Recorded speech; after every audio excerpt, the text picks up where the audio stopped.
الحمد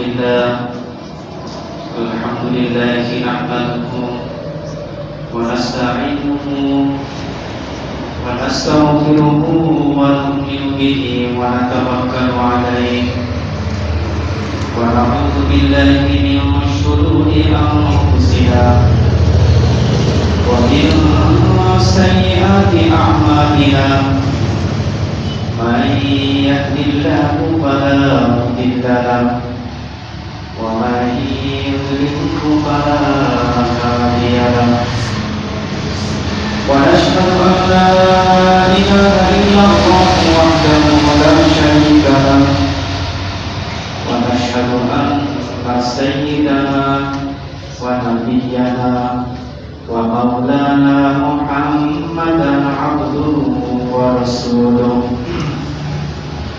أرسله بالحق بشيرا ونذيرا بين يدي الساعة من يطع الله ورسوله فقد رشد ومن يعصهما فقد غوى وقد قال الله تعالى في كلامه المجيد وقرآنه الحميد إن الله وملائكته يصلون على النبي يا أيها الذين آمنوا صلوا عليه وسلموا تسليما اللهم صل على محمد وعلى آل محمد كما صليت على إبراهيم وعلى آل إبراهيم إنك حميد مجيد اللهم بارك على محمد وعلى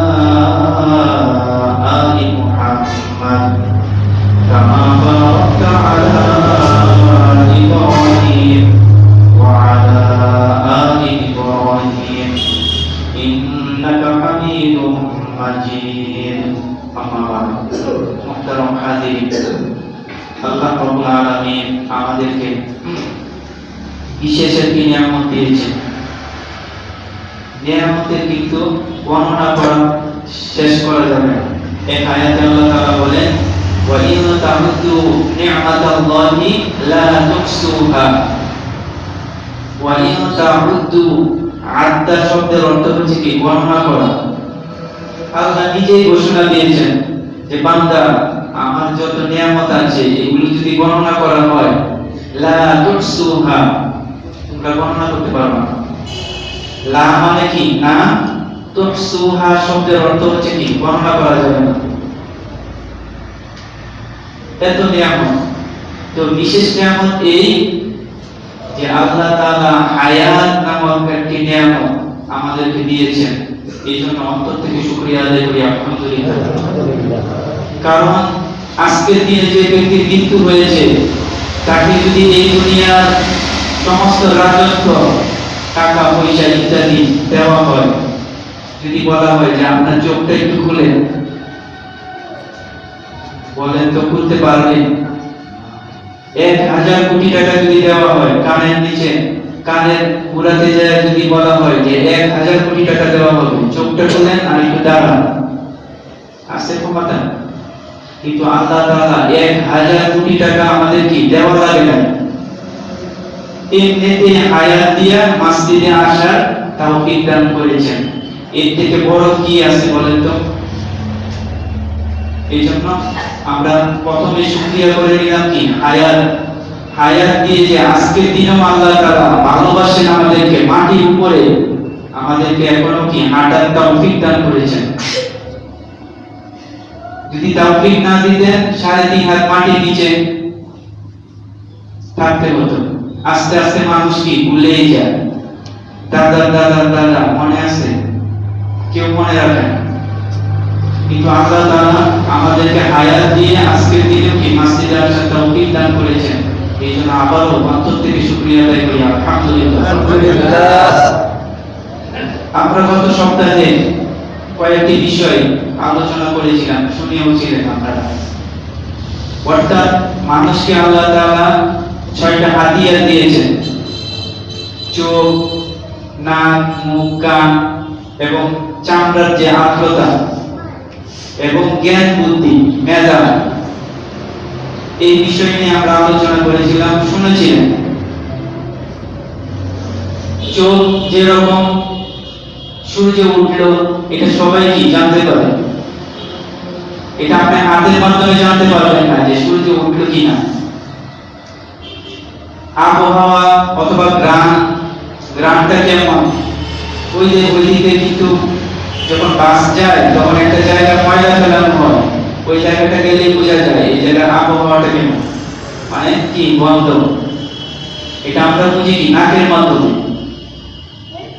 আবার বিভিন্ন ভাষাও কি আমরা বলতে পারি।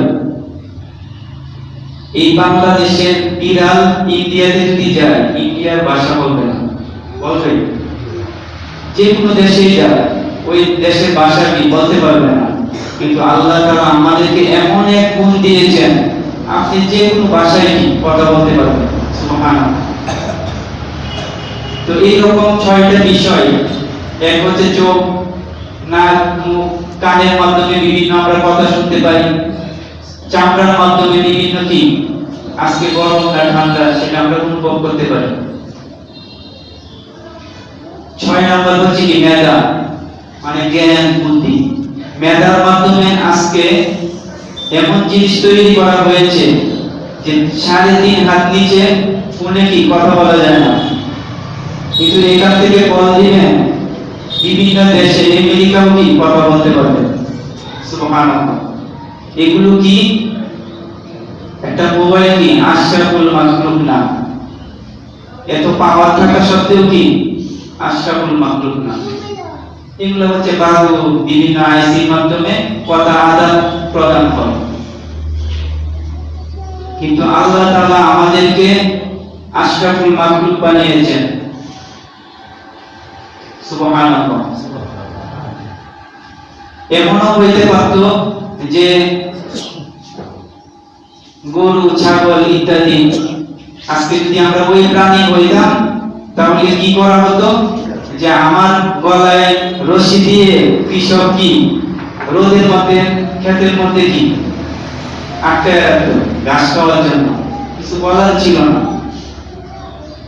আর একটু নিচের দিকে যাই, আপনারা টয়লেটে দেখবেন কি বিভিন্ন পোকা, ওইটাও কিন্তু আল্লাহ তাআলার মাখলুক। যদি আল্লাহ তাআলা ওই টয়লেটে কীট বানাতেন তাহলে আমাকে ওই নোংরা জায়গায় পড়ে থাকতে হতো। কিন্তু আল্লাহ তাআলা আমাকে আপনাকে এত ভালোবাসেন, সেটার কোনো সীমা নাই। সুবহানাল্লাহ। সমস্ত মাখলুক সেবা করে কি আমাদের। একটা গরু দুধ দিলেও কি আমাদের জন্য, নিজের রক্ত মাংস সবকিছু বিসর্জন দেয় আমাদের জন্য। আপনি একটা প্লেন তাকে হুকুম করবেন এক দেশ থেকে আরেক দেশে কি নিয়ে যাবেন, এটা কি মেধার মাধ্যমে। আমরা কি আবিষ্কার করেছি মেধার মাধ্যমে। এখন কথা হলো এই যে মেধা, এই মেধাটা আপনি কতদিন কাজে লাগাবেন। এই মেধাটা কতদিন কাজে লাগে, গত সপ্তাহে বলেছিলাম যে চোখ লাগার আগ পর্যন্ত আপনার চোখ লাগবে, এই মেধা কোনো কাজে আসবে না। এই মেধা একজন জ্ঞানী মানুষ কেউ দিয়েছে, যিনি না জানেন অর্থাৎ মূর্খ, শিক্ষা গ্রহণ করে নাই, সেও জানে যে সূর্যের আলো কি আজকে দিয়েছেন। সবাইকে আল্লাহ তাআলা এই 6টা কি হাতিয়ার দিয়েছেন। কিন্তু এই 6 হাতিয়ার থাকলেও কি মানুষ সফল হবে না। আল্লাহ তাআলা এই জন্য দয়া করে মায়া করে 7ম নাম্বার হাতিয়ার দিয়েছেন, সেটা হচ্ছে কি কুরআন। যে আপনি কুরআনের জ্ঞানের মাধ্যমে কবরে কি হয়, হাসরে কি হয়, জান্নাতের নিয়ামত কি, জাহান্নামের শাস্তি কি, এটা আমরা কুরআনের মাধ্যমে জানতে পারি। সুবহানাল্লাহ। এবং আল্লাহ তাআলা 7টা আসমান কিভাবে তৈরি করেছেন বিস্তারিত বর্ণনা আল্লাহ তাআলা কুরআনে দিয়েছেন। এই জন্য আমাদের ৭ম নাম্বার হাদিয়া, এটা অত্যন্ত গুরুত্বপূর্ণ। আপনাদের বাচ্চাদেরকে কোরআন এবং কোরআনের অর্থ, হাদিসের অর্থ এগুলো যদি না জানা হয় তাহলে একটা মানুষ সফল না। কিভাবে সফল না সেটা একটু সংক্ষিপ্তভাবে আপনাদেরকে বলবো। আল্লাহ তাআলা বলেন, আর রহমান আল্লামাল কুরআন খলাকাল ইনসান আল্লামাহুল বায়ান। আল্লাহ তাআলা বলেন আর রহমান, যিনি অত্যন্ত কি দয়ালু। এই দয়ালু, দয়াবান, এই শব্দটার অর্থ কিন্তু বাকি যত আয়াত আছে সেটা কি বর্ণনা করেছেন। যেমন আর রহমান, আল্লাহ তাআলা দয়ালু। আর রহমান আল্লামাল কুরআন, যিনি দয়ালু তিনি কুরআন শিক্ষা দিয়েছেন। আল্লামাল কুরআন, যিনি দয়ালু। খলাকাল ইনসান, মানুষ সৃষ্টি করেছেন। এই প্রথম শব্দের ব্যাখ্যা পরের আয়াতগুলো। আপনারা বুঝতে পেরেছেন? সংক্ষিপ্তভাবে বললাম। তো এই জায়গায় আল্লাহ তাআলা একটা গুরুত্বপূর্ণ কথা বলেছেন যে আর রহমান আল্লামাল কুরআন। আল্লামাল কুরআন মানে কি? মানুষকে কুরআন শিক্ষা দিয়েছেন। তারপরে বাক্যটা আল্লাহ তাআলা বলেন খলাকাল ইনসান, আমি মানুষ সৃষ্টি করেছি। আচ্ছা বলেন তো, আগে কুরআন শিক্ষা দিয়েছেন তারপর মানুষ সৃষ্টি করেছেন, এটা কি উল্টা হয়ে গেল না? আগে মানুষ সৃষ্টি করার দরকার ছিল, তারপরে কি কুরআন শিক্ষা দেওয়ার দরকার ছিল। কিন্তু আয়াতটা আনলেন কি অন্যরকম। আগে বলেন আল্লামাল কুরআন খলাকাল ইনসান আল্লামাহুল বায়ান। সুবহানাল্লাহ। আপনারা কথাটা কি বুঝতে পেরেছেন? আবারও বলি, আল্লাহ তাআলা বলেন আর রহমান, আল্লাহ তাআলা অত্যন্ত দয়ালু। আল্লামাল কুরআন মানে আল্লাহ তাআলা কুরআন শিক্ষা দিয়েছেন। যিনি দয়ালু, কুরআন শিক্ষা দিয়েছেন। তারপরে তাকে বলেন আমি মানুষ সৃষ্টি করেছি। আল্লামাল কুরআন খলাকাল ইনসান, কিন্তু এই জায়গায় দেওয়ার দরকার ছিল খলাকাল ইনসান আল্লামাল কুরআন। কেন আল্লাহ তাআলা দিলেন? যে মানুষ হইলেই কি মানুষ হয় না, মানুষ হয়ে জন্ম নিলে কি সেটা মানুষ হয় না। যে পর্যন্ত একটা মানুষের অন্তরে কুরআনের ছোঁয়া না লাগবে ওই মানুষটা কি মানুষ না। মানুষটা আপনারা বহু দেখবেন, যখন উমর রাদিয়াল্লাহু তাআলা আনহু অন্য ধর্মে ছিলেন আর আল্লাহ তাআলা তার অন্তরে যখন কুরআনের ছোঁয়া লাগলো তখন তিনি কেমন হয়ে গেলেন? সবথেকে বড় একজন সাহাবী। আর ওই সময় আবু জাহেল, উতবা, শাইবা, তারপরে আবু লাহাব, আবু জাহেল একটা শিক্ষিত মানুষ না? ওই সময় বড় একজন নেতা ছিল। আল্লাহ রাসূল সাল্লাল্লাহু আলাইহি ওয়াসাল্লামের কি সান্নিধ্যে ছিল, নিজের চোখে দেখলো। কিন্তু বলেন তো কেন মানুষ হইতে পারলো না? তিনি কেন মানুষ হইতে পারলো না? ওই যে আল্লামাল কুরআন, তার অন্তরে কুরআনের ছোঁয়া লাগে নাই। ফেরাউন সেও একটা কি রাজা বাদশা ছিল, কিন্তু তার অন্তরে আল্লাহ তাআলা শিক্ষা, যে শিক্ষাটা দিয়েছিলেন ওই শিক্ষাটা তার অন্তরে কি লাগে নাই। সেই কারণে ফেরাউন নামক একটা বাদশা সে কি মানুষ হইতে পারে নাই, যাবে কি জাহান্নামে। ফেরাউন, নমরুদ, এইরকম বহু বাদশা যাদের অন্তরে কুরআনের ছোঁয়া লাগে নাই তারা মানুষ হইতে পারে না। এই জন্য আল্লাহ তাআলা অন্য এক আয়াতে বলেন ওয়ালাকাদ যারানা লিজাহান্নামা কাসীরাম মিনাল জিন্নি ওয়াল ইনস লাহুম কুলুবুন লা ইয়াফকাহুনা বিহা ওয়া লাহুম আ'য়ুনুন লা ইউবসিরুনা বিহা ওয়া লাহুম আযানুন লা ইয়াসমাউনা বিহা উলাইকা কাল আনআম বাল হুম আদাল। এই আয়াতে আল্লাহ তাআলা বলেন যে কিছু মানুষ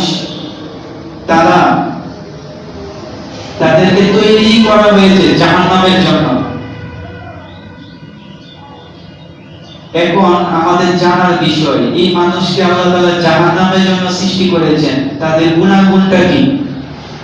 আল্লাহ তাআলা বলেন লাহুম কুলুবুন লা ইয়াফকাহুনা বিহা, তাদের অন্তর আছে কিন্তু অন্তরে কোনো অনুভূতি নাই। যে এই আসমান পিলার ছাড়া কে ঝুলায় রাখছেন, তার অন্তরে কোনো চিন্তা ফিকিরে নাই। একটা মসজিদ ঝুলানোর জন্য পিলার ছাড়া কি ঝুলানো যায়? আর এই দুনিয়ার যত ইঞ্জিনিয়ার আছে সবাইকে যদি আমরা বলি ভাই পিলার ছাড়া একটা ছাদ ঝুলাবেন 1500 স্কয়ার ফিট অথবা 500 স্কয়ার ফিট, দুনিয়াতে এমন কোনো মানুষ আছে? পারবে না। কিন্তু আমার আল্লাহ আসমানকে ঝুলায় রাখলেন পিলার ছাড়া। সুবহানাল্লাহ, একটা পিলারও খুঁজে পায় না মানুষ। এখন কি দুনিয়ার কোনো ইঞ্জিনিয়ার এই কথা বলতে পারবে না যে কত টন রড লাগছে, কত বস্তা সিমেন্ট, আর এটা কত স্কয়ার ফিট? আপনারা এই ছাদটা মাপতে পারবেন, হয়তো 1500 বা 1600 হবে, কিন্তু দুনিয়ার আসমানটা কি মাপতে পারবেন? সুবহানাল্লাহ। এই কথাটাই আল্লাহ তাআলা বলেন লাহুম কুলুবুল লা ইয়াফকাহুনা বিহা। কুলুবুন শব্দের অর্থ হচ্ছে কি অন্তর। তাদের অন্তর আছে কিন্তু অন্তরে কি চিন্তাও নাই, ফিকিরও নাই। মনে করে এই নেই হইছি, এই নেই কি চলে যাব। তারপর আল্লাহ তাআলা বলেন ওয়ালাকুম আ'য়ুনুল লা ইউবসিরুনা বিহা। তাদেরকে আল্লাহ তাআলা আ'য়ুন শব্দের অর্থ হচ্ছে কি চোখ। তাদেরকে আল্লাহ তাআলা চোখ দিয়েছেন, চোখ দিয়ে সবকিছুই দেখে। একই মাটি, সেই মাটির মধ্যে টক জাল তারপর বিভিন্ন কোয়ালিটির ফল ফলাদি আল্লাহ তাআলা কি কোথায় থেকে নিয়ে আসছেন এটা কেউ জানে না। সুবহানাল্লাহ। তো এই মানুষগুলো চোখ দিয়ে বহু কিছু দেখে, দেখার পরেও তাদের কি চোখে কোনো পার্থক্য করার চিন্তা ফিকির নাই। যেরকম আপনারা দেখবেন এই যে মেইন রাস্তা দিয়ে বিভিন্ন গাড়ি যায়, প্রত্যেকটা গাড়িতেই কি একজন ড্রাইভার থাকে কিনা? খুব সতর্ক থাকে, থাকার পরেও কিন্তু অ্যাক্সিডেন্ট হয় কিনা? কিন্তু আমার আল্লাহ তাআলা আসমানে যে চাঁদ সূর্য প্রতিদিন পূর্ব থেকে উঠে পশ্চিমে অস্ত যায়, অস্তমিত হয়। এই যে চাঁদ সূর্য একটু যদি কম বেশি হয় কেমন হবে অবস্থা? সূর্যটা একটু যদি নেমে যায় সব পুড়ে যাবে। কিন্তু আল্লাহ তাআলা এমন ভাবে ড্রাইভিং করতেছেন, সুবহানাল্লাহ, কোনদিন টক্করও লাগে নাই। মানুষের কোন জীবনে কোনদিন এই কথা বলতে পারবে না চাঁদ সূর্য কোনদিন অ্যাক্সিডেন্ট হয়েছে। সুবহানাল্লাহ। এইগুলো আমরা চোখে দেখি, চোখে দেখার পরেও কি আমাদের চোখের মধ্যে পার্থক্য করা বা নিজের মধ্যে একটা অনুভূতি আসা, কে এটা চালায়, সেই অনুভূতি আসে না। এই জন্য আল্লাহ তাআলা বলেন ওয়ালাকুম আ'য়ুনুল লা ইউবসিরুনা বিহা। তারপর ওয়ালাকুম আযানুল লা ইয়াসমাউনা বিহা। আযান শব্দের অর্থ হচ্ছে কি কান, দুইটা কান। উযুনুন আযানুন। আল্লাহ তাআলা বলেন এই মানুষগুলি আমার পবিত্র কুরআনের বিভিন্ন অবস্থা কি বর্ণনা শুনে, বয়ানের মাধ্যমে বিভিন্ন কিছু জানে, জানার পরেও কি তাদের কোনো পরিবর্তন আসে না। তো আল্লাহ তাআলা বলেন উলাইকা কাল আনআম, এই মানুষগুলো হচ্ছে চতুষ্পদ জন্তু। আবার বলেন কি চতুষ্পদ জন্তু বললেও কি আল্লাহ তাআলা বলেন না যে চতুষ্পদ জন্তু থেকেও কি নিকৃষ্ট। চতুষ্পদ জন্তু কি বিচার হবে না, তাদের জন্য জান্নাতের অফারও নাই, জাহান্নামের কি শাস্তিও নাই। কিন্তু আমাকে তো এই জন্য আল্লাহ তাআলা সৃষ্টি করেন নাই। গত সপ্তাহে বলেছিলাম মানুষ আর চতুষ্পদ জন্তুর মধ্যে একটা পার্থক্য আছে। পার্থক্যটা কি? চতুষ্পদ জন্তু দুনিয়ার ভোগ বিলাস দ্বারাই কি খুশি, সন্তুষ্ট, কিন্তু আল্লাহ তাআলা মানুষকে সৃষ্টি করেছেন দুনিয়ার ভোগ বিলাস দ্বারা কি সন্তুষ্ট করার জন্য নয়। আল্লাহ তাআলা মানুষকে সৃষ্টি করেছেন জান্নাতের নেয়ামত দ্বারা কি সন্তুষ্ট করার জন্য। সুবহানাল্লাহ। কিন্তু কোন মানুষ যদি এই দুনিয়ার ভোগ বিলাস নিয়ে ব্যস্ত থাকে, সন্তুষ্ট হয়ে যাওয়ার চিন্তা ফিকির করে, আল্লাহ তাআলা ওই মানুষকেই বলেন উলাইকা কাল আনআম বাল হুম আযাল্লু, যে চতুষ্পদ জন্তু তো ওর জন্য ঠিক ছিল, কিন্তু তার থেকেও নিকৃষ্ট। সে মানুষ হয়েও বুঝলো না তার মনুষ্যত্বটা কত বড়। তাকে জান্নাতের নেয়ামত দ্বারা কি সন্তুষ্ট করতে চেয়েছিলেন, কিন্তু সে দুনিয়ার ভোগ বিলাস দ্বারাই সে সন্তুষ্ট। তো এই জন্য আল্লাহ তাআলা বলে উলাইকা কাল আনআম বাল হুম আযাল্লু, চতুষ্পদ জন্তু। তো আরো আমরা বিভিন্ন উদাহরণ দেখি দুনিয়াতে, যেমন ইউএস, তারপর ইসরায়েল, তারা মুসলমানের উপর কি নিপীড়ন করে না, নির্যাতন করতেছে না? তারপরেও কি ইহুদি খ্রিস্টানরা কি দেখেও দেখে না, মানবতা, খালি মানবতা বলে, মানবতা বলে। এত মানুষ মারার পর ছোট ছোট বাচ্চা এতিম হওয়ার পরেও তাদের কি অন্তরে কোনো ধাক্কা লাগে না? ওরা চায় দুনিয়ার ভোগ বিলাস, রাজত্ব। আল্লাহ তাআলা বলেন উলাইকা কাল আনআম, এই মানুষগুলো হচ্ছে চতুষ্পদ জন্তু। কেন? এই যে বললাম, ফেরাউন একজন রাজা ছিলেন না? রাজা হইলেই যদি সফল হওয়া যায়, তাহলে সবাই কি রাজা হইতে চাইতো? তো রাজা হইলে কি, প্রেসিডেন্ট হইলে কি সফল না? সফল হওয়ার মাপকাঠি কি? আল্লাহ তাআলা বলেন ফামান যুহজিহা আনিন নার ওয়া উদখিলাল জান্নাতা ফাকাদ ফাজ। আল্লাহ তাআলা বলেন বান্দাকে যখন ঘোষণা দেওয়া হবে যে এক সেকেন্ডের জন্য কি জাহান্নামে যেতে হবে না, আর সে যখন জান্নাতে প্রবেশ করবে, আল্লাহ তাআলা বলেন সে হচ্ছে কি ফাকাদ ফাজ, সফল। তো এই জন্য আমাদের ফিকির থাকতে হবে এই দুনিয়াটা কি আসল না। বাল তুকসিরুনাল হায়াতাদ দুনিয়া ওয়াল আখিরাতু খায়রু ওয়া আবকা। আল্লাহ নিজেই বলেন বান্দা এই দুনিয়াকে প্রাধান্য দিও না। আপনারা দেখবেন যে আদম আলাইহিস সালাতু ওয়াস সালাম থেকে নিয়ে মুহাম্মদুর রাসূলুল্লাহ সাল্লাল্লাহু আলাইহি ওয়াসাল্লাম পর্যন্ত কোন নবী দুই তলা ভবন অথবা একতলা ভালোবাসাও কি ছিল না, ছিল। এমনকি ভালো আল্লাহওয়ালা মানুষদেরও কি এরকম দুই একটা বাসা ছিল না, যেটা দেখলে মানুষের অন্তরে কি যা আসবে যে আদম আলাইহিস সালাতু ওয়াস সালাম সুন্দর একটা দুইতলা বাসা করেছেন। এরকম আপনারা পাইছেন কোনদিকে? আমিও দেখি নাই। কেন করে নাই? যে এই দুনিয়াটা হচ্ছে কি অস্থায়ী।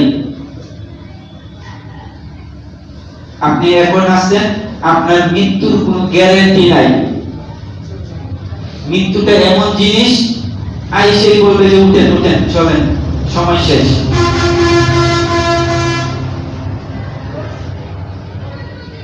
আরেকটা উদাহরণ বলি, আপনারা দেখবেন বাদশা শাহজাহান, তার যে একটা প্রাসাদ, এটা তো আপনারা দেখছেন, দেখেন নাই? ইন্ডিয়াতে বাদশা শাহজাহানের যে একটা প্রাসাদ, সবাই সেটা দেখতে চায় না? বাদশা আলমগীর না শাহজাহান? শাহজাহান। আর সবাই দেখে যে দেখেন কত সুন্দর একটা কি তাজমহল, পৃথিবীতে নাম করা তাজমহল। কিভাবে দেখায়? যে ওই যে দেখেন তাজমহল। কিন্তু যখন শাহজালাল রহমাতুল্লাহ আলাইহি এবং শাহপরান রহমাতুল্লাহ আলাইহি তাদের রওজাতে যায়, কবর মুবারকে যায়, আর বাদশা শাহজাহানের কবরেও যায়, তখন উনাকে দেখায় যে এই যে শাহজাহান তাজমহল করেছে। আর যখন শাহপরান শাহজালাল রহমাতুল্লাহ আলাইহি উনাদের কবরে যায়, তখন বলে যে না, আঙ্গুলে দেখায় না, তখন অন্তর থেকে কি দোয়া আসে। আপনি যখন যাবেন তখন আপনার এমনিতেই ওটু বুঝেন তো, আপনার মন চাইবে যে একটু ওনার জন্য কি দোয়া করি, একবার সূরা ফাতিহা, তিনবার সূরা ইখলাস, দুরূদ ইব্রাহিম পড়ি। যখন আপনি মুহাম্মদুর রাসূলুল্লাহ সাল্লাল্লাহু আলাইহি ওয়াসাল্লামের রওজা মুবারকে যাবেন, তখন বলেন আসসালামু আলাইকুম ইয়া রাসূলুল্লাহ, আপনার সালাম আসবে। আপনি যত নবীর রওজা মুবারকে যাবেন, সালাম আসবে। আঙ্গুলে দেখানোর কি চিন্তা ফিকিরও থাকবে না। কেন? উনারা কি আর রহমান আল্লামাল কুরআন, কুরআনের শিক্ষাটা কি অন্তরে নিয়েছিলেন, যে আল্লাহ ছাড়া আমার কেউ নাই। আল্লাহ আপনাকে কত হাজার বছর আগে বানিয়েছেন, এই দুনিয়ার সৃষ্টির বহু আগে আল্লাহ তাআলা আমাকে আপনাকে বানিয়েছেন, 50,000 বছর আগে। সুবহানাল্লাহ। তো ওই সময় আল্লাহ তাআলা বলেন আলাস্তু বিরাব্বিকুম, তখন আমরা রূহের জগতে ছিলাম। আমি একটা ছোট করে বলি, মানুষের বিভিন্ন অবস্থা থাকে, রূহের জগৎ, কবরের জগৎ, আবার পেটের জগৎ, এটাও কিন্তু একটা জগৎ, মায়ের পেট। আবার এই দুনিয়া একটা জগৎ, হাসরের জগৎ, জান্নাতের জগৎ, জাহান্নামের জগৎ। জগৎ কিন্তু কি একটাও ভুল না, সব সঠিক। আপনি মায়ের পেটে ছিলেন কিনা, মায়ের কোলে বসে দুধও খেয়েছেন, কেউ অস্বীকার করতে পারবেন না, হয়তো মনে নাই। এই যে 9 মাস অথবা 10 মাস 10 দিন ছিলেন, সকালবেলার নাস্তা, দুপুরের খাবার, রাতের খাবার কে দিয়েছিলেন? মা, আল্লাহ তাআলা দিয়েছিলেন। সুবহানাল্লাহ। ওই শীত, গরম ইত্যাদি কত কি অবস্থা এই পেটের মধ্যে কি অতিক্রম হয়েছে, কিন্তু বাচ্চা কোনোদিন চিল্লান দিয়েও কি চিল্লানো দেয় নাই। যখন দুনিয়াতে আসলো, আসার পরে কি চিল্লাচিল্লি, এই মুখের মধ্যে, এই পেটের মধ্যে কি খাবার দিবে, এই ফিকিরে ব্যস্ত। এই জন্য আরেকজনের মাথায় বাড়ি দিতেও কি দ্বিধাবোধ করে না। আরে নিজের পেট ঠিক, সব ঠিক। কিন্তু আপনার আমার আস্থা থাকা দরকার যে মায়ের পেটে 10 মাস 10 দিন আল্লাহ যদি খাওয়াইতে পারে, মৃত্যুর আগ পর্যন্ত তিনিই খাওয়াবেন, এত চিন্তার কি? শুধু বলছে কি ফান্তাশিরু ফিল আরদি, বান্দা নামাজ পড়ো, জমিনে ছড়াও। একটা কোন কাজ করেন, আপনাকে আল্লাহ তাআলা রিজিক দিবেন। এটা আল্লাহ তাআলা আয়াতেই বলেছেন যে বান্দা নামাজ পড়ো, সালাম ফিরাও, মসজিদে বসে থাকো না, কিছু একটা কাজ করো। আল্লাহ তাআলা বলেন, আপনার মনে করেন যে 200% কি জমি আছে, আপনার জমি যদি এইভাবে ফেলা রাখেন, দুনিয়াতে কোন নজির দেখেছেন যে 1 বস্তা চাল উপর থেকে ঢিল দিয়ে দিল? আল্লাহ দিবে না।